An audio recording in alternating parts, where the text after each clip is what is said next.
Let's talk about communications first.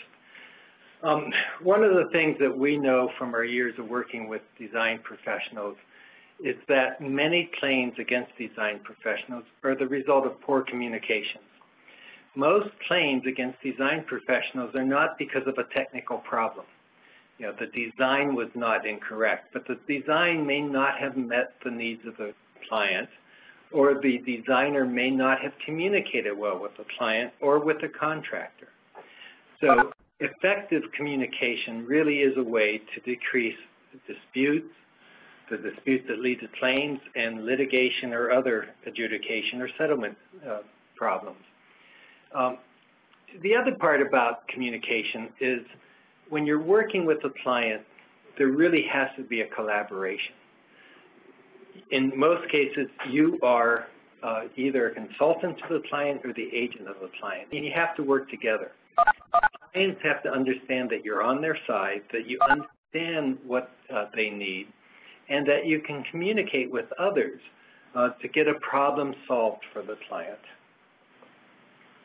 Now, obviously, when you're working with a client, you have to understand what the client needs. One of the most telling programs I witnessed was an effort by the AIA Documents Committee to have owner input on the new AIA documents. During the document revision process, and we were involved in that as Insurance Counsel's Documents Committee, the AIA Documents Committee had focus groups. And one of the focus groups was with client representatives. And one of the questions put to the client representatives as a statement to which they would respond was, my architect understands my financial issues involved in this project. And it took a while for the forum participants to answer that because they had to stop laughing first. What they said was basically, architects routinely do not understand what our real concerns are. And that's a telling indictment of architects, at least architects who work for those client groups.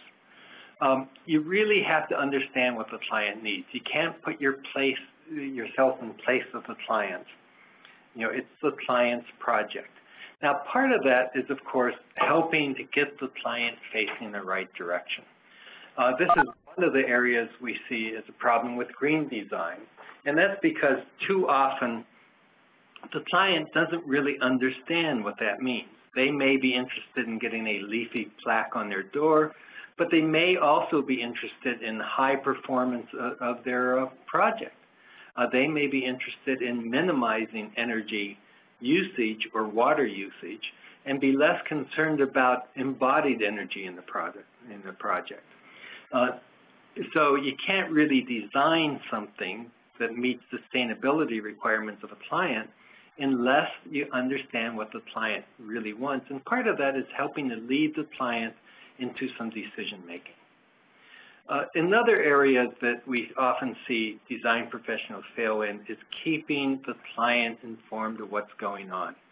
Now, some clients only want to report if there's problems, you know, the exceptions of what's going on.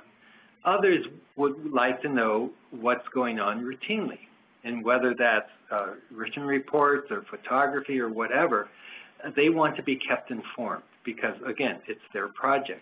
You have to understand that up front, and you have to be able to work with the client on how the client wants to be informed and updated on their project. And part of this is meeting with the client. We had a situation relatively recently where a client was working for a large company that was in the high-tech business, had scheduled a meeting, was doing interior renovations basically for the client, and had scheduled a meeting. It was working diligently to prepare information to show the client at that meeting. However, the design firm was not really paying attention to the client or paying attention to what was going on with the client. The client, in fact, had sent the design professional a notice to submit any invoices immediately.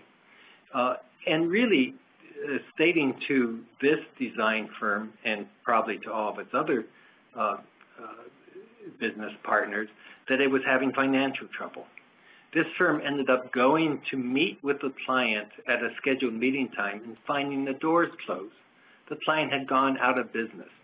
So if you're not meeting with the client on a regular basis and really understanding what the client's situation is, you can be surprised.